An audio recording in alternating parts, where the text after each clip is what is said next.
അപ്പോൾ എല്ലാവർക്കും എൻ്റെ ഒരു പുതിയൊരു വീഡിയോയിലേക്ക് സ്വാഗതം. അപ്പം ഞാൻ ഇന്ന് റിയൽമി നാർസോ 20 അൺബോക്സിങ് ചെയ്യുകയാണ്. ഇത് നേരത്തെ അൺബോക്സിങ് എൻ്റെ കഴിഞ്ഞതാണ്, അതൊന്ന് പൊട്ടിച്ചാണ് അതിൻ്റെ പൊതിയൊക്കെ. പക്ഷേ ഇത് ഞാൻ വീണ്ടും ഒന്ന് എൻ്റെ അൺബോക്സിങ് അല്ലെങ്കിൽ അതിൻ്റെ റിവ്യൂ നടത്തുകയാണ്.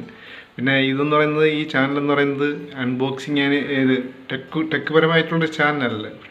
പക്ഷേ ഇപ്പോൾ ഈ ട്രാവൽ വീഡിയോ ഒന്നും ചെയ്യാൻ പറ്റാത്ത സാഹചര്യമായതുകൊണ്ട് കുറച്ച് പ്രോഡക്റ്റ് നമുക്കിങ്ങനെ ഇതുപോലെയൊക്കെ ഇങ്ങനെ കിട്ടുന്നുണ്ട്. അപ്പോൾ ഈ പ്രോഡക്റ്റ് നിങ്ങളെ ഒന്ന് പരിചയപ്പെടുത്തുക എന്ന വേണ്ടിയാണ് ഈ വീഡിയോ ഞാൻ ചെയ്യുന്നത്.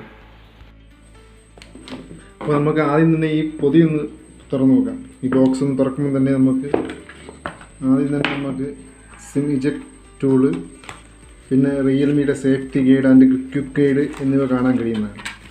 അത് കഴിഞ്ഞ് നമുക്ക് നേരെ തുറക്കുമ്പോൾ നേരെ നമുക്ക് കാണാൻ കഴിയുന്നത് നമ്മുടെ റിയൽമിയുടെ നാർസോ 20 എന്ന സെറ്റാണ്.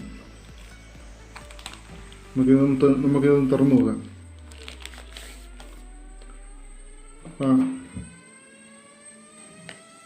കൊള്ളാം, നല്ല പ്രീമിയം ലുക്കുണ്ട്.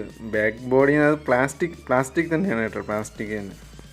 ആദ്യം തന്നെ ഈ ബോക്സ് നോക്കാം. ബോക്സിൻ്റെ ഏറ്റവും മുകളിലായി നമുക്ക് number 1 quality smart phone brand എന്ന് എഴുതിയിരിക്കുന്നതായിട്ട് കാണാൻ കഴിയും. പിന്നെ അത് കഴിഞ്ഞ് നമ്മുടെ ബാക്ക് ഭാഗത്തായിട്ട് നോക്കുമ്പോൾ തന്നെ നമുക്ക് ആദ്യമേ കാണാൻ കഴിയുന്നത് 6000 mAh mega battery and 48 MB all triple camera എന്ന് എഴുതിയിരിക്കുന്നതായിട്ട് കാണാൻ കഴിയും. അത് കഴിഞ്ഞ് ഇതിൻ്റെ എന്ന് വെച്ചാൽ ഹീലിയോ G85 ഗെയിമിംഗ് പ്രോസസ്സർ എന്ന് എഴുതിയിരിക്കുന്നത് കാണാൻ കഴിയും. അടുത്തതിനകത്ത് കൊടുത്തിരിക്കുന്നത് 18 വാട്ടിൻ്റെ ടൈപ്പ് സി ക്വിക്ക് ചാർജാണ് കൊടുത്തിരിക്കുന്നത്. അപ്പോൾ ഞാൻ ഇന്ന് അൺബോക്സിങ് ചെയ്യുന്നത് 4GB 128GB വേരിയൻ്റാണ് ചെയ്യുന്നത്. ഇതിൻ്റെ കളർ എന്ന് പറയുന്നത് ഗ്ലോറി സിൽവറാണ്. ഇതിൻ്റെ താഴെയായിട്ട് നമുക്ക് സാർ വാല്യൂ എഴുതിയിരിക്കുന്നതായിട്ട് കാണാൻ കഴിയും. 1.03 ഹെഡും 0.730 ബോഡിയുമാണ് ഇതിൻ്റെ സാർ വാല്യൂ. താഴെയായിട്ട് നമുക്ക് മെയ്ഡ് ഇൻ ഇന്ത്യ എന്ന് എഴുതിയിരിക്കുന്നതായിട്ട് കാണാൻ കഴിയും. അപ്പോൾ നമുക്ക് സാധാ റിയൽമി സെറ്റുകളിൽ നിന്നായിട്ട് നമുക്ക് കണ്ട് ഇവിടെ ഇങ്ങനെ വി എന്ന രീതിയിൽ, വിക്ടറി എന്ന രീതിയിൽ നമുക്ക് കൊടുത്തിരിക്കുന്നതായിട്ട് കാണാൻ കഴിയും. ഇപ്പോൾ ട്രിപ്പിൾ ക്യാമറയാണ് കൊടുത്തിരിക്കുന്നത്. നമുക്ക് 48 MB ക്യാമറ കാണാൻ കഴിയും. 48 MB പ്രൈമറി ക്യാമറയും 8 MB വൈഡ് ആംഗിൾ ക്യാമറയും 2 MB മാക്രോ ക്യാമറയും കൊടുത്തിരിക്കുന്നതായി കാണാൻ നമുക്ക് കഴിയും. പിന്നെ നമുക്ക് ഇവിടെയായിട്ട് നമുക്ക് ഫിംഗർ പ്രിൻറ്റ് സ്കാനർ കാണാൻ കഴിയും. പിന്നെ സാധാരണ റിയൽമി സെറ്റുകൾ എന്ന് പറയുന്നത് ഈ ഇവിടെ ഇങ്ങനെ റിയൽമി എന്ന് എഴുതിയിരിക്കുന്നതായിട്ട് മാത്രം കാണാൻ കഴിയും. പക്ഷേ ഈ സെറ്റിൽ എന്ന് പറഞ്ഞാൽ നാർസോ എന്ന് കൊടുത്തിരിക്കുന്നതായിട്ട് നമുക്ക് കാണാൻ കഴിയുന്നതാണ്. അപ്പോൾ ആദ്യം തന്നെ നമുക്കിതൊന്ന് ബൂട്ട് ചെയ്ത് നോക്കാം.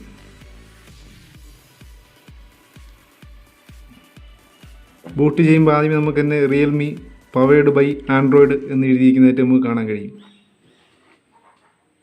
നമുക്ക് ഈ റിയൽമിൻ്റെ കുറേ ആപ്ലിക്കേഷനകത്ത് ഡൗൺലോഡായി കിടക്കുന്നതായിട്ട് നമുക്ക് കാണാൻ കഴിയും. ആദ്യം തന്നെ നമുക്ക് ഇതിൻ്റെ പവർ ബട്ടൺ കാണാം. അതിന് മുകളിലായിട്ട് ഇതിൻ്റെ വോളിയം റോക്കറ്റ്സ് കാണാം. വോളിയം കൂട്ടാൻ കുറയ്ക്കാനുള്ള ബട്ടൺ കാണാം. താഴെയായിട്ട് നമുക്ക് വോളിയം സ്പീക്കേഴ്സ് കാണാം. അത് കഴിഞ്ഞ് 3.5 mm ഓഡിയോ ജാക്ക് കാണാം. അത് കഴിഞ്ഞ് നമുക്ക് ചാർജ് ചെയ്യുന്ന പോർട്ട് കാണാം. ഇതിൻ്റെ വലതുവശത്തായിട്ട് നമുക്ക് സിം ഡ്രൈവ് കാണാൻ കഴിയുന്നതാണ്. നമുക്ക് ആദ്യം തന്നെ ഇതിൻ്റെ സിമ്പിടുന്ന സ്ലോട്ട് ഒന്ന് തുറന്നു നോക്കാം. നമുക്ക് തുറക്കുമ്പോൾ തന്നെ കാണാൻ കഴിയും ഇത് ഡെഡിക്കേറ്റഡ് സ്ലോട്ടാണ്. ഒരേ സമയം തന്നെ നമുക്ക് 2 സിമ്മും ഒരു മെമ്മറി കാർഡ് ഉപയോഗിക്കാവുന്നതാണ്. അപ്പോൾ ഈ ഒരു സെറ്റിൻ്റെ പോരായ്മ എന്ന് പറയുന്നത് ഇതെന്ന് വെച്ചാൽ ഏകദേശം ഇതിൻ്റെ വില എന്ന് പറയുന്നത് 12,000 രൂപയോളം ആണ് ഇതിൻ്റെ വില. പക്ഷേ ഇതിനകത്ത് ഇവർ HD+ ഡിസ്പ്ലേ കൊടുത്തിട്ടുള്ളൂ. ഫുൾ HD ഡിസ്പ്ലേ ഇതിനകത്ത് കൊടുത്തിട്ടില്ല. കാരണം ഈ ഒരു റേഞ്ചിൽ മറ്റനേകം ബ്രാൻഡുകളിലെന്ന് വെച്ചാൽ നമുക്ക് ഫുൾ HD കൊടുത്തിരിക്കുന്നതായിട്ട് നമുക്ക് കാണാൻ കഴിയും. പക്ഷേ ഇതിൽ നമുക്ക് HD+ ഡിസ്പ്ലേ മാത്രമേ കൊടുത്തിട്ടുള്ളൂ. നിങ്ങൾ കാണുന്നത് റിയൽമിയുടെ തന്നെ C11 ആണ്. C11ഉം ഇത് റിയൽമി നാർസോ 20. ഇതിൻ്റെ രണ്ടും എനിക്ക് ആദ്യമേ കണ്ടപ്പോൾ തന്നെ രണ്ടും ഡിസൈനും ഒരുപോലെയാണ് നമുക്ക് തോന്നുന്നത്. പക്ഷേ ഈ റിയൽമി C11ൽ നമുക്ക് ബാക്കിലായിട്ട് ഫിംഗർ പ്രിൻറ്റ് സ്കാനർ കാണാൻ കഴിയില്ല. പക്ഷേ ഇതിനകത്ത് ഫിംഗർ പ്രിൻറ്റ് സ്കാനർ നമുക്ക് കാണാൻ കഴിയും. പിന്നെ റിയൽമി C11 എന്ന് പറയുമ്പോൾ ഡബിൾ ക്യാമറയാണ്. റിയൽമി നാർസോ 20ൽ കൊടുത്തിരിക്കുന്നത് ട്രിപ്പിൾ ക്യാമറയാണ്. പിന്നെ ഇതിനകത്ത് റിയൽമി എന്ന് വലുതായിട്ട് എഴുതിയിരിക്കുന്നതായിട്ട് കാണാൻ കഴിയും. ഇത് നാർസോ 20ൽ നാർസോ എന്ന് എഴുതിയിരിക്കുന്നതായിട്ടും നമുക്കിത് കാണാൻ കഴിയും. റിയൽമി C11ൻ്റെ വലിപ്പം എന്ന് പറയുന്നത് 6.5 ഇഞ്ചാണ്. ഇതിൻ്റെ എന്ന് പറഞ്ഞാൽ ശകലവും കൂടെ കൂടുതലാണ്. അതായത് 6.52 ഇഞ്ചാണ് റിയൽമി നാർസോ 20ൽ കൊടുത്തിരിക്കുന്നത്. അപ്പോൾ ഇതിൻ്റെ ഈ മൊബൈലിൻ്റെ ഏറ്റവും വലിയ പ്രത്യേകത എന്ന് പറയുന്നത് 6000 mAh ബാറ്ററിയാണ്. ഈ 6000 mAh ബാറ്ററി ആയതുകൊണ്ട് തന്നെ ഇത് കുറച്ചുകൂടെ ബൾക്കി ആയിട്ടുള്ളൊരു ഫോണാണ്. അതായത് നമുക്ക് പിടിക്കുമ്പോൾ തന്നെ ഇതിൻ്റെ കുറച്ച് വെയിറ്റ് തോന്നിക്കുന്നുണ്ട്.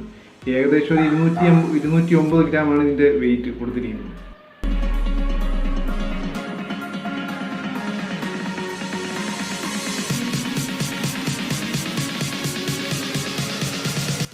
അടുത്തതായി നമുക്ക് ഇതിൽ നിന്ന് എടുത്ത കുറച്ച് ഫോട്ടോസും വീഡിയോസും എങ്ങനെയുണ്ടെന്ന് നോക്കാം.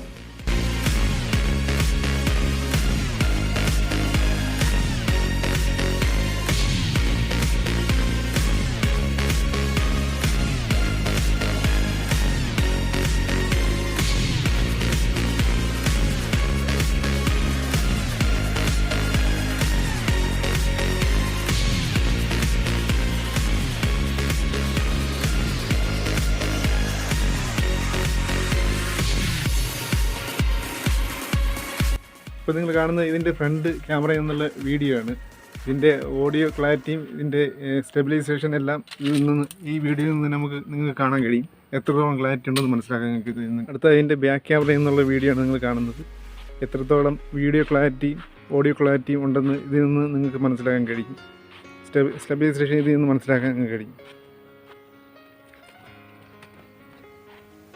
അപ്പോൾ ഇതിൻ്റെ ക്യാമറ എന്ന് പറഞ്ഞാൽ അത്യാവശ്യം നല്ലൊരു ക്യാമറ തന്നെയാണ്. ഞാൻ ഈ ഇരുണ്ട് മൂടിയ ഒരു കാലാവസ്ഥയിലാണ് ഇതിൻ്റെ വീഡിയോയും ഫോട്ടോസും എടുത്തത്. എന്നിട്ടും ഒരു നല്ല ക്ലാരിറ്റി കിട്ടുന്നുണ്ട്.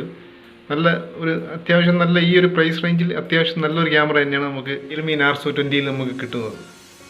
അപ്പോൾ ഇതാണ് എൻ്റെ ഇന്നത്തെ Realme Narzo 20യുടെ അൺബോക്സിങ് അല്ലെങ്കിൽ ഫസ്റ്റ് ഇംപ്രഷൻ വീഡിയോ. നിങ്ങൾക്ക് ഈ വീഡിയോ ഇഷ്ടപ്പെട്ടെങ്കിൽ ഷെയർ ചെയ്യുക, ലൈക്ക് ചെയ്യുക, സബ്സ്ക്രൈബ് ചെയ്യുക. പിന്നെ തൊട്ടടുത്ത് കിടക്കുന്ന ബെൽ ഐക്കൺ കൂടെ ഒന്ന് എനേബിൾ ചെയ്യാൻ നിങ്ങൾ മറക്കരുത് കേട്ടോ.